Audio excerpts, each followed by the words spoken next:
I pressed the fabric of my dress one last time before stepping out the door, smoothing the wrinkles that had formed during my anxious pacing. It was a deep plum shade, nothing too flashy, but elegant enough to feel like I belonged somewhere. Nice. I had even curled my thinning hair the way Bryce used to like it when he was a boy. "You look like a queen, Mama," he once told me, tugging at my hand in a department store dressing room. That had been years ago, before Alyssa, before the kids, before I became invisible.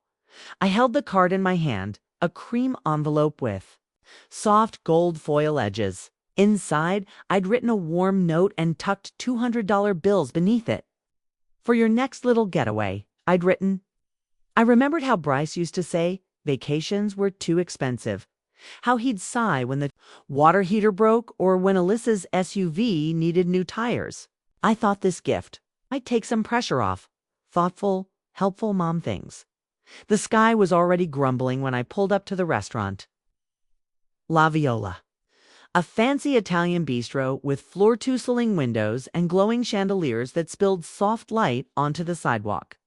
I sat in the car for a minute, watching the silhouettes of people laughing inside, sipping wine, taking selfies with bread baskets. I dabbed my lipstick once more and took a deep breath as I opened the door.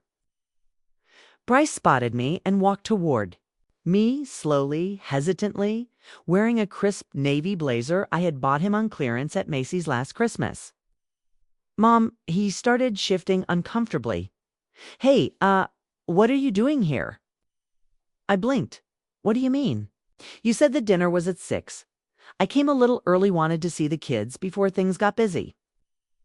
He exhaled like someone bracing for bad news. Behind him, Alyssa stood at the entrance, arms crossed, eyes scanning the valet list like I was. A scheduling conflict. Right about that? Bryce scratched the back of his neck. "We decided to make it kind of intimate. Just us and a few couples. You know, more of an adult celebration, less family heavy." I stared at him, stunned. The envelope trembled in my hand. "But I'm family," I said quietly. "Of course you are, Mom. It's just, tonight's about us. Just us." We didn't want to make it too complicated. I turned to Alyssa, hoping for a lifeline. She gave me a tight, dismissive smile. "We'll do something together soon," she said. "Lunch, maybe. Just you and me. Girl time." They moved back toward the door, Bryce offering a helpless shrug as the host waved them inside. The door closed. I was still standing there, and then the rain started. The drizzle began as a mist, but within minutes it turned heavy and sharp, drumming against the restaurant awning and pelting the sidewalk like tiny needles.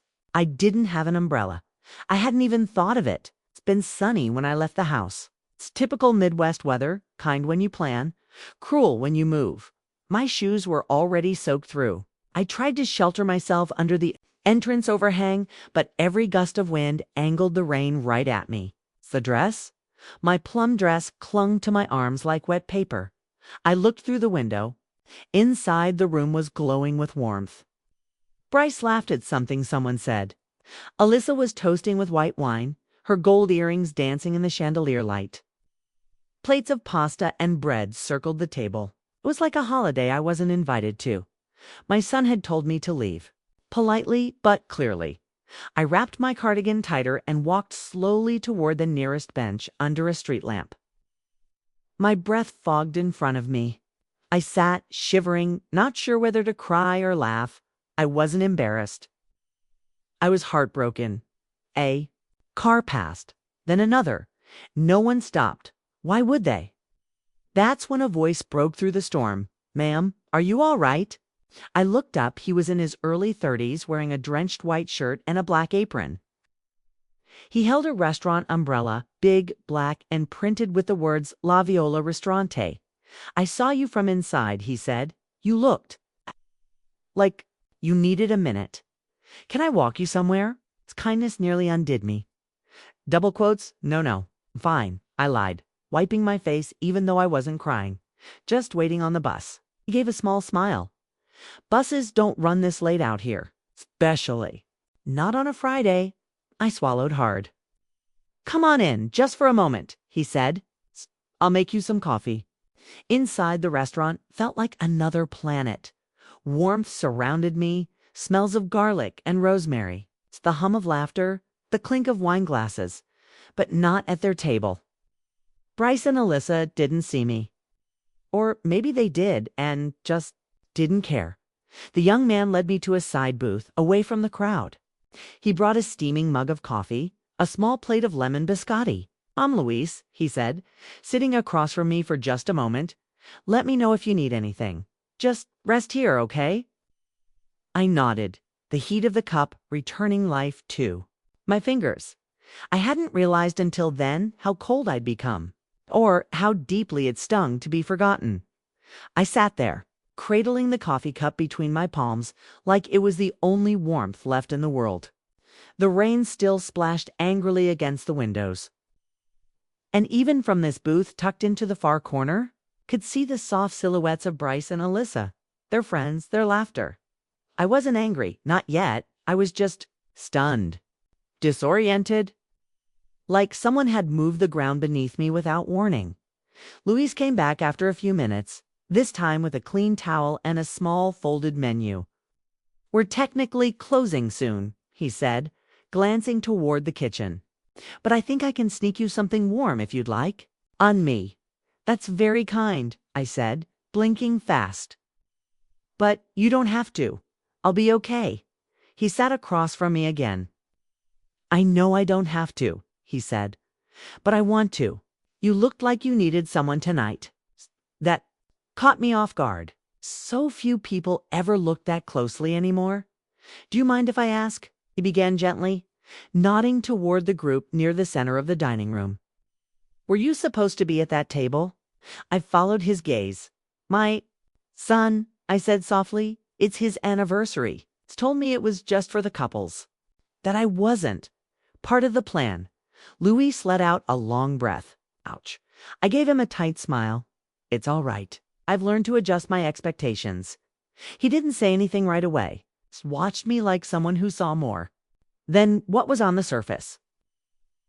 "I see people celebrate everything in here, birthdays, promotions, engagements. But I also see who they don't invite." I raised an eyebrow. "People leave behind the ones who helped them get there." He said, "It's almost a pattern." Something about his voice made it easier to listen. It wasn't pity. It was understanding. I didn't know what I'd done to deserve that. We sat in silence for a few minutes.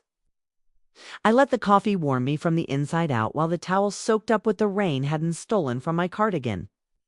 Every so often I heard Alyssa's distinct laugh float above the hum of the restaurant, a little too sharp, little too proud. I used to think she was just adjusting to family life. Then I realized she saw me as an accessory, something to use when convenient. A babysitter, a bank account, a second opinion. If I agreed with hers, Luis stood up again. "I'll be right back." I watched him weave through the tables, graceful, in the way young men are when they've spent years dancing around obstacles with balance and care. He disappeared into the kitchen. I took a breath, looked down at my purse, and froze. The card, still had the card. No, wait. I opened it, empty, no envelope. No money, no message, just a crease in the middle where it had been folded. My fingers trembled as I rifled through my purse, through the side pockets, even under the napkin. Had I dropped it in the rain? Luis returned just then, carrying a small steaming plate risotto with roasted vegetables. Before I could speak, another waiter approached him behind the counter and handed him something, a leather-bound bill folder. Luis frowned as he opened. Ma'am," I looked up. "They left this on their table." I think he stopped mid-sentence as he pulled out the restaurant's printed check. And beneath it, my envelope. My name was still on it. My handwriting. "Oh my God," I said, snatching it gently from his hands. I opened it. The cash was still there, my note untouched. They left it with the check. Slowly. Luis nodded. "Yeah, looks like the staff thought it was part of the payment, but the check wasn't signed. They didn't leave a card either." I laughed. A short, broken sound. "So let me get this straight. They didn't just uninvite me. They walked out without paying." and left me holding the bill. Luis sighed. I wish I could say it's rare. I put my hand on the envelope and slowly pushed it toward him. Luis, what's the total? $914, he said, checking the receipt. It was a big table. Stared at it. I'm going to cover it, I said. No, he said immediately, shaking his head. You don't need to. I do, I interrupted. Not because they deserve it, but because I'm done cleaning up their messes. One last time. He didn't argue after that, simply nodded and disappeared behind the counter to process. The payment. I could see the tension in his shoulders, the way he seemed almost protective of me. Like he was fighting the urge to do something more. I took the card back and looked at my message. It was sweet, loving, completely wasted. And yet, I didn't tear it up. I tucked it back into my purse and zipped it closed. I wanted to remember how it felt to be kind, even if it wasn't returned. When Luis came back, he placed the receipt on the table and quietly set down a small velvet napkin beside it. Inside was a single cannoli dusted with powdered sugar. My mother's favorite, he said. She passed 2 years ago. I make them in her memory. My chest tightened. Thank you, I whispered. He hesitated before speaking again. Sometimes the people who raised us forget we're watching them, and sometimes the people we raised forget we ever mattered. I met his eyes. I haven't felt seen in a long time, I said. Well, he said with a smile, you matter here. I woke up the next morning with a strange kind of stillness inside me. Not peace, not rage. Something in between, like the quiet that settles after you've cried yourself dry. And your body can't find another tear. My dress was still hanging on the closet door. Damp, wrinkled. The plum color now looked muted. Tired like me. The receipt sat on the nightstand, folded once, tucked beneath my reading glasses. $914.22 with my signature printed neatly at the bottom. A little tremor betraying my steady hand. I'd signed it proudly, almost defiantly. As if paying for their mess was my final act of submission, I looked over at the card, that poor, sweet card now water-damaged along the edges. My note still sat inside. Happy anniversary. I hope you always find your way back to each other. They didn't even read it. I wanted to scream, but instead I walked to the kitchen, turned on the kettle, and reached for the photo frame on the windowsill. Bryce, at age 7, grinning with a missing front tooth, clutching a handmade card that said, "Number 1 Mom." That little boy was long gone. After breakfast, I opened a worn-down box in my closet. My just-in-case box. Bank papers. Photocopies. Of house titles. A draft of my old will. I pulled it all out and stacked it neatly on the kitchen table, then grabbed my phone. The screen blinked back at me. No texts, no missed calls. No, sorry about last night, Mom. Not even a happy. Saturday. I tapped Joan's name and pressed call. She picked up after 2 rings. Ellie, can I come over? I asked. I need to update some things. There was a pause. Something happened. Not something, I said. Everything. House was only 15 minutes away. But the ride felt like a slow drift through 1,000 memories. Birthday parties, scraped knees, Bryce's wedding day. I remembered tying his bow with shaking hands, how he whispered, "You'll always be my girl." Mama, just before Alyssa walked down the aisle. I hadn't realized that was the last time he'd truly meant it. Joan opened the door wearing reading glasses and a look that said she was ready to do battle on my behalf. She'd been a civil rights attorney back in the day, fierce and relentless. Even in retirement, she still held court from her kitchen table. "You sure you want to do this?" she asked, spreading the documents out. "I'm done cleaning up. After people who treat me like a ghost, I said, it's time I protect what's mine while I still can." First, we tackled the lake house. It had been left to me and my late husband from my parents. When Bryce got married, he asked if they could use it for vacations. And later for temporary living while their home was being built. Just a year, tops, he'd said. That was 11 years ago. They never paid rent. Never paid utilities. I covered the taxes. It was still in my name, but they'd treated it like theirs, repainted it, changed the locks. Even had Christmas parties there without inviting me. Joan helped me quietly transfer the title into an irrevocable trust, with my name and my granddaughter Sadie as successor. Then came the will. I removed Bryce completely. Sadie stayed. So did the small church fund and the local library I used to volunteer at. I know it's drastic, I said softly. Joan gave me a hard stare. What's drastic is leaving someone in the rain like yesterday's trash. We both fell silent. And what about your power of attorney? She asked. Take Bryce off that too, I said. Make it Sadie. She brings me soup when I'm sick. She asks about my day. That's enough. When I got home, I sat down with a cup of chamomile tea and turned on the voicemail, expecting silence. There was one message. Hey, Mom. I guess we forgot the card? Sorry about that. Last night was kind of hectic. Anyway, Alyssa says thanks. And I think we accidentally left the check too. Can you believe that? He chuckled awkwardly.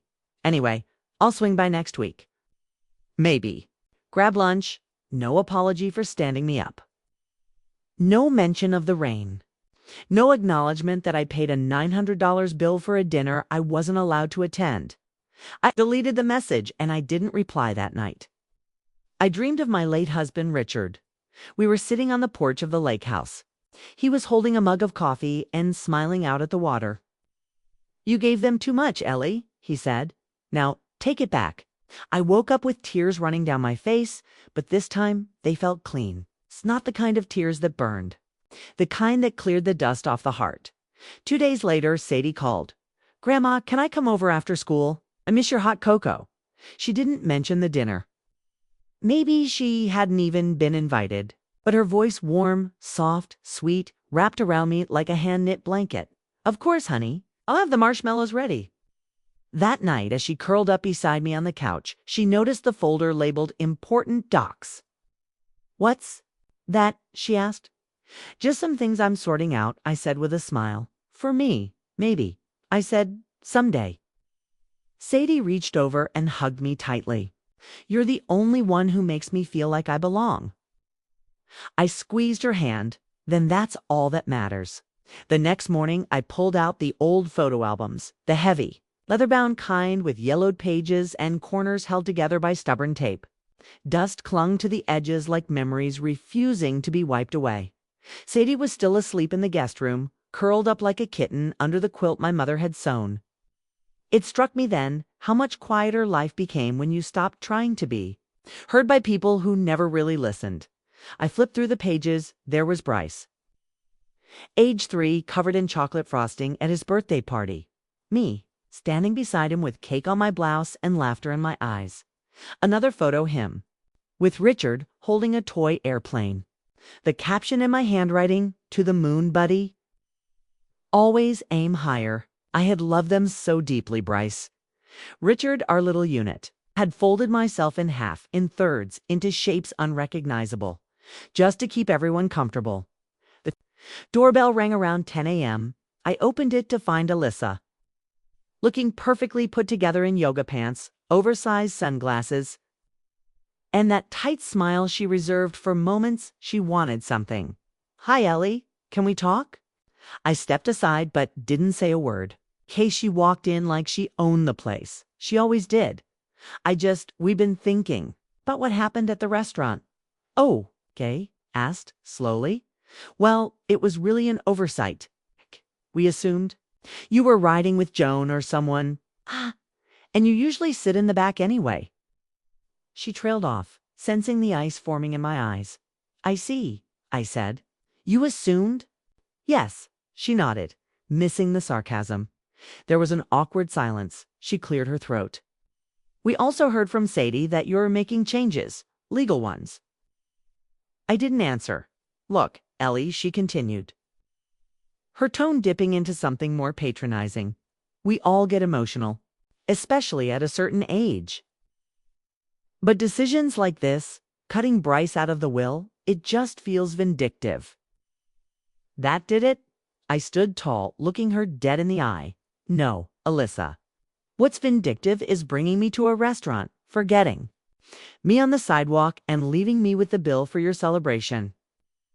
What's vindictive is treating me like your nanny, your bank account, your convenience, and then being shocked when I finally say no more.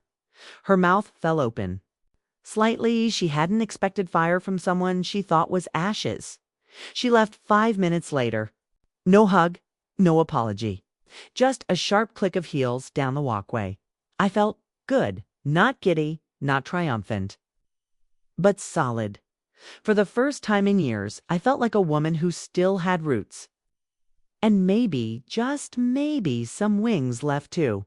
That evening, Sadie helped me go through the attic. "Whoa," she said, holding up an old record player. "This still work?" "It does, if you're gentle." I smiled. We dusted off my favorite jazz records, and as the needle dropped and the scratchy notes of Billie Holiday filled the room, Sadie danced barefoot across the rug. I laughed, belly laughed, something I hadn't done in too long, Grandma. She said, "You're cooler than people think." I ruffled her hair. "People don't see what they don't bother looking at." She grinned. "Well, I see. You and that." That was enough. Later that night, I wrote a letter, not to send, just to say what I needed to say. "Bryce, I loved you more than life itself. But love without respect becomes pain. I won't let you hurt me by accident anymore. I won't let silence be mistaken for acceptance. I hope one day, when you're older and the noise settles, you'll understand why I had to draw a line. Until then, I'm choosing peace over pretending." Mom, I folded it and placed it in the same box where I'd once stored his baby shoes. Not to forget. Just to let go. 3 days passed, quiet ones. I watered my lilies in the early morning, brewed tea in my favorite chipped mug, and read books I'd been too tired to read in the years I spent waiting on calls that didn't come, dinners that were cold by the time they arrived, birthdays remembered late. Sadie stayed the week.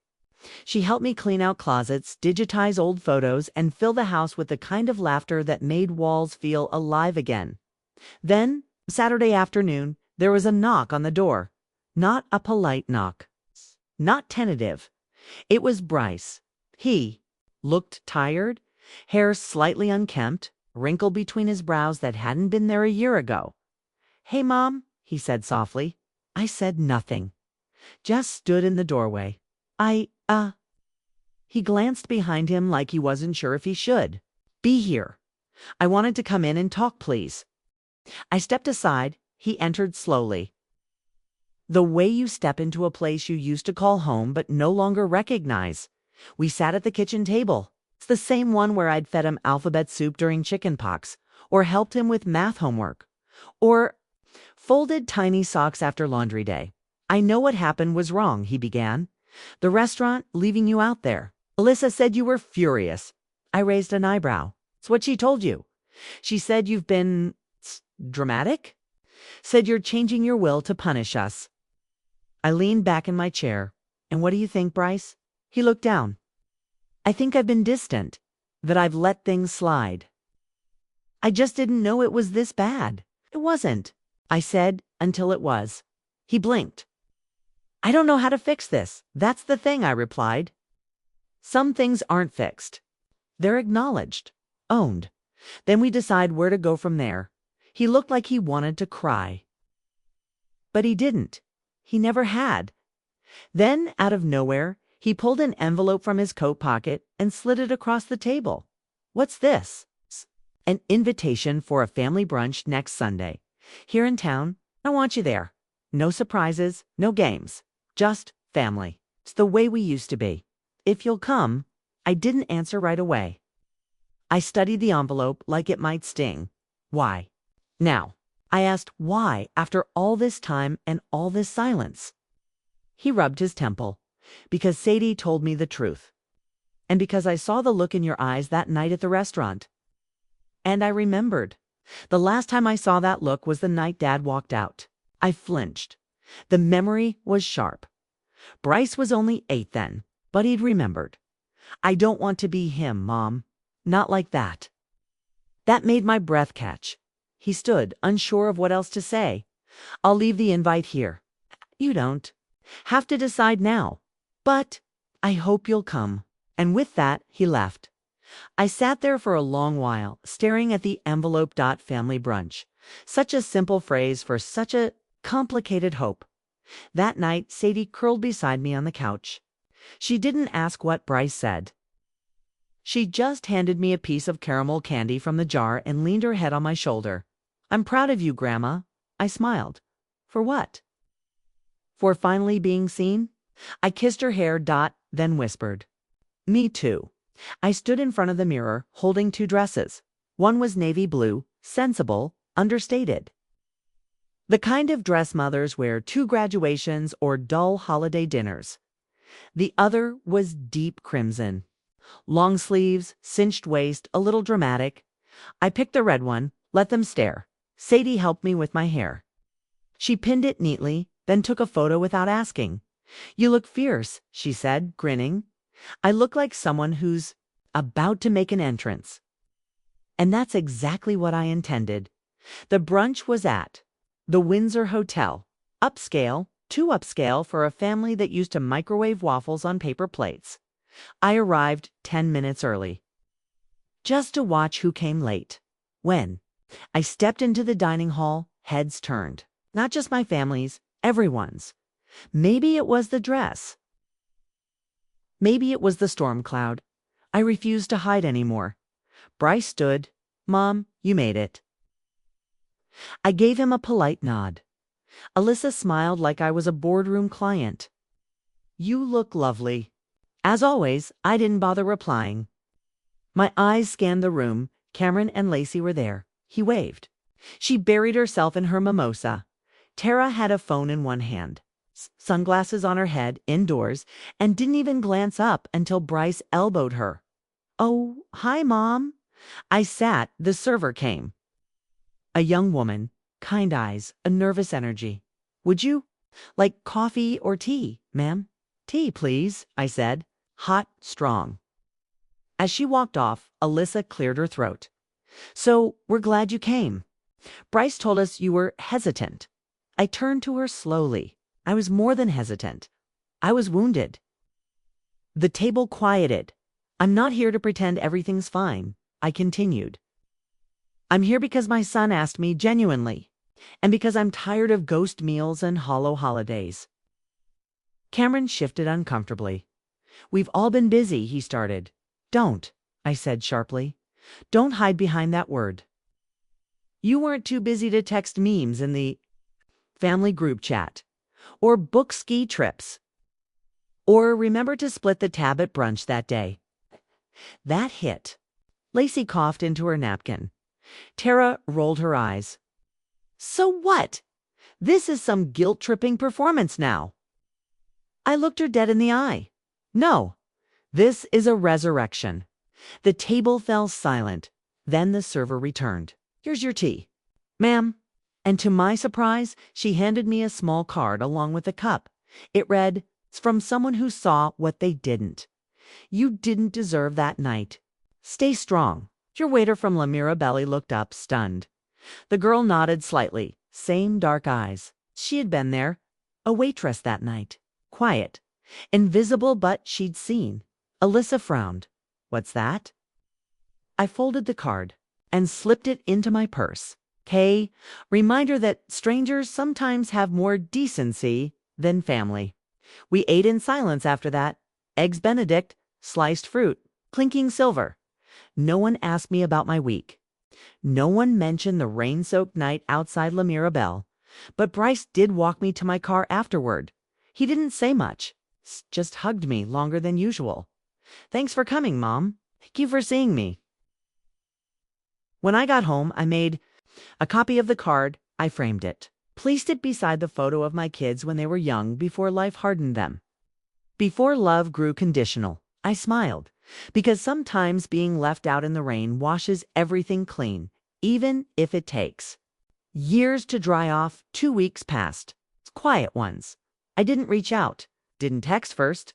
Didn't check in like I used to, and just like I suspected, none of them noticed. But someone else did.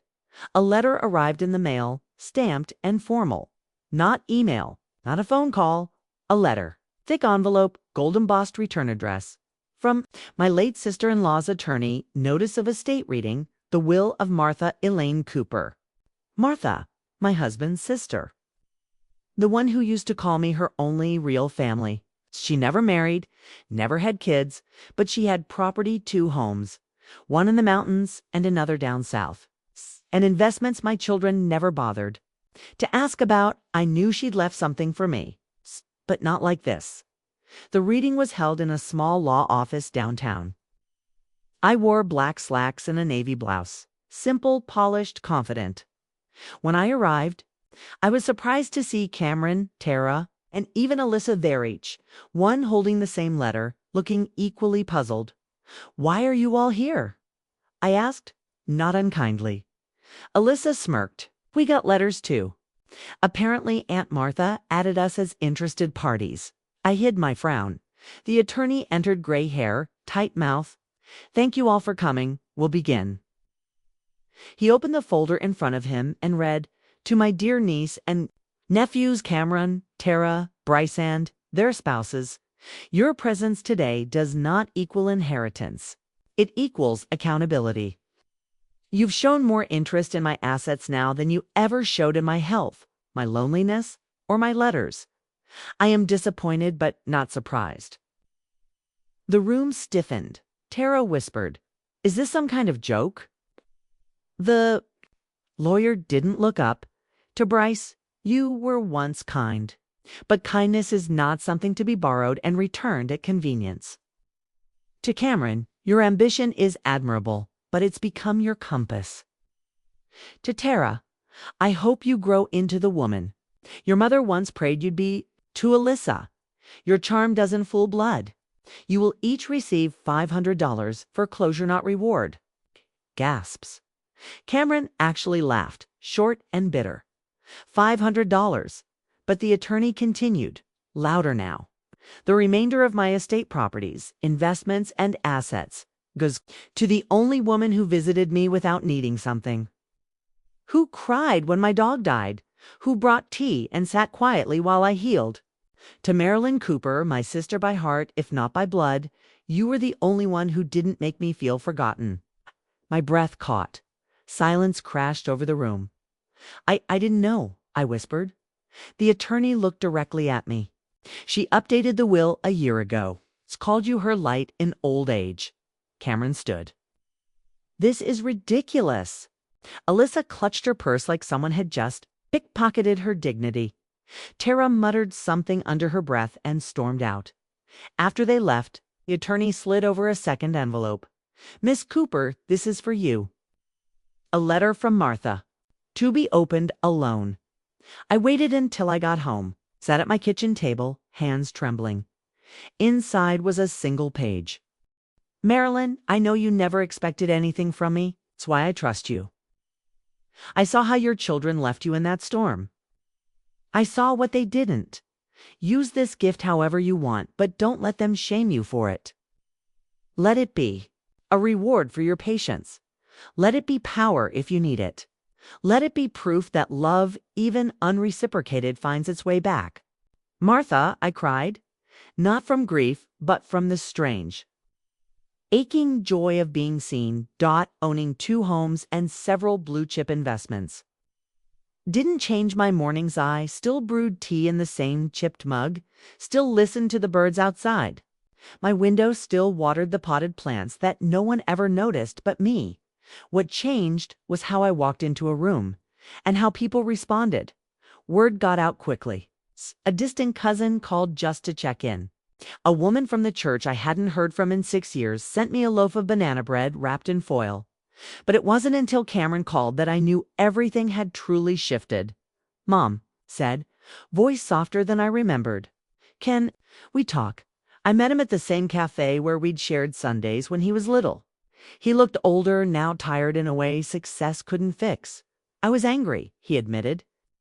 "I thought you cut me off." I stirred my tea. "You did that." First, he flinched.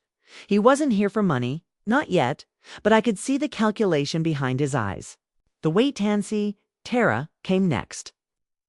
Showing up on my porch one afternoon with her sunglasses pushed up like she didn't want to be recognized by the past. "You're really not mad?" she asked. "About that night?" I didn't lie. I was humiliated. She nodded, ashamed.